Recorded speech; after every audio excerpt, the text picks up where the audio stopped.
Actually, naka-5 ako eh. Ano na, 4. Sobra tayo isa. Rockstar! Let's go, let's go!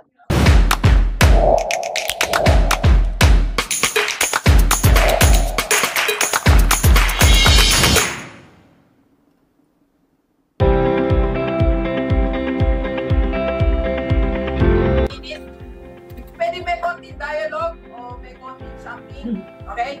So, time starts now. 1 minute. Mag-usap ko na.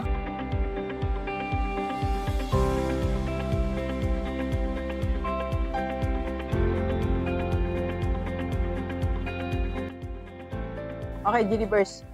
So, day 1 natin, tapos na tayo. We talk about productivity. Then, nag-start na tayo ng konti sa business planning.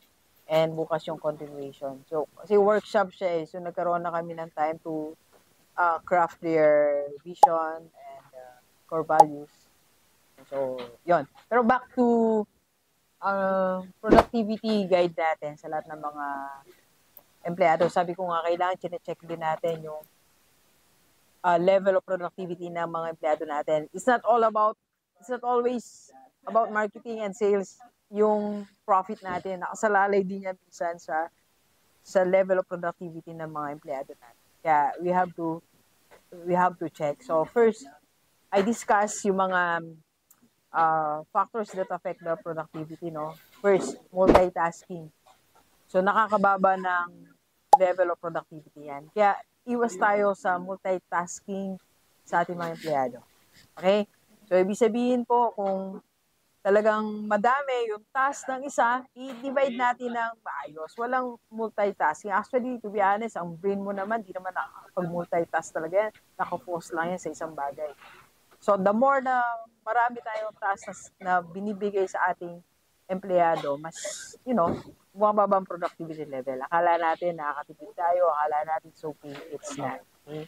Then, second, resources. Pag kulang yung mga resources, talagang bumababa yung productivity level ng solution natin. Kaya tinan nyo, maigi, equipments nyo ba? Mga gamit, okay ba? Ibig sabihin, functional ba? Alright? So, madami tayong dapat i-check sa ating mga empleyado. Okay? And for more, how to improve the productivity level of your employees, so, you can invite the Rockstar para pag-usapan natin. Pwede ako mag-talk sa inyo mga employees. And marami pa tayong di-discuss pagka in-invite nyo na si Rockstar. Thank you so much. Let's go.